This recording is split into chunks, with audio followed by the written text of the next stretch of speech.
From the PEP Radio Newsroom, this is the Morning News Blast. LGBTQ Nation is reporting, claiming a violation of their free speech rights. A group of Democrats is suing the state of Illinois for the right to call themselves Democrats while being transphobic.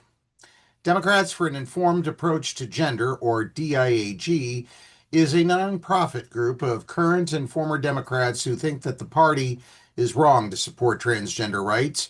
The group coalesced online during the COVID pandemic as a social media network of parents whose children had come out as trans. DIAG promotes its members as, quote, liberals guiding our party back to reason and reality, end quote, under the banner, and again, quote, biology, not ideology, end quote.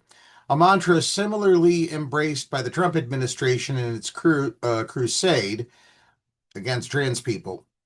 DIAG's staff includes a Gen Z detransitioner and a lifelong progressive Democrat agnostic feminist. That's a mouthful. Among others listed on its website, and says it supports the LGBT community only. The group opposes efforts to fix gay and gender nonconforming youth through gender medicine interventions and rejects clinicians who profit by pathologizing typical adolescent discomfort.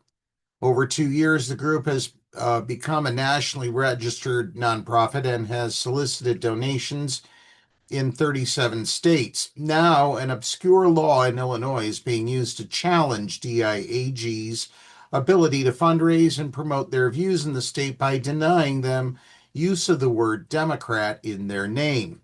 In December, Illinois Secretary of State Alexi Giannoulis rejected DIAG's application to incorporate as a nonprofit in Illinois, citing an Illinois law known as the party name provision, which prohibits nonprofits from using names that include words associated with established political parties unless the party consents.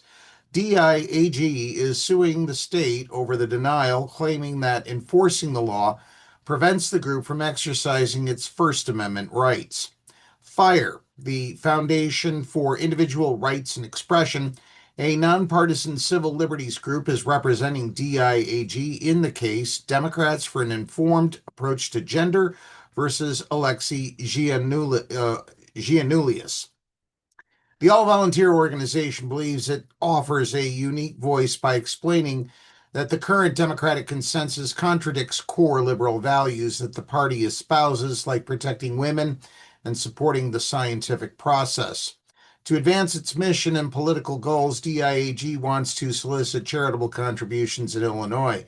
The Supreme Court has placed charitable solicitation in a category of speech close to the heart of the First Amendment, FIRE said in a statement detailing the suit. DIAG Board Secretary Jenny Poyer-Eckerman asserted the group's work is rooted in fundamental democratic values.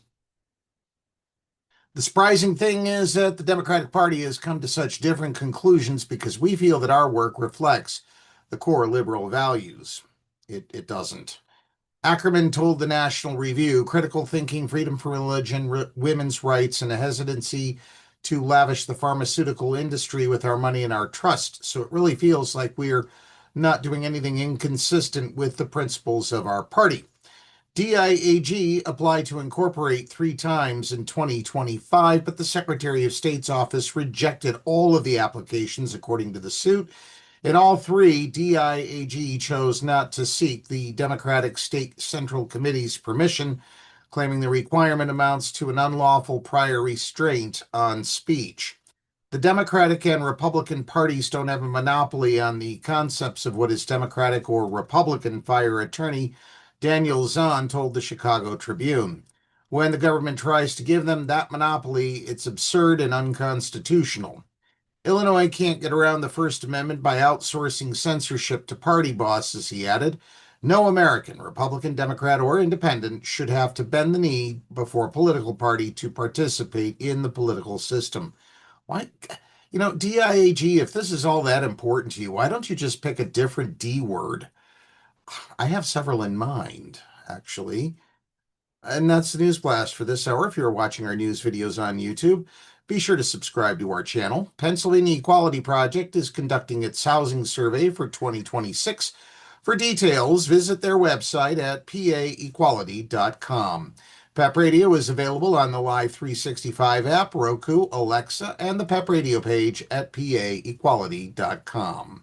Up next, we have the Meadville Area Weather Service here, the forecast rather, here on PEP Radio.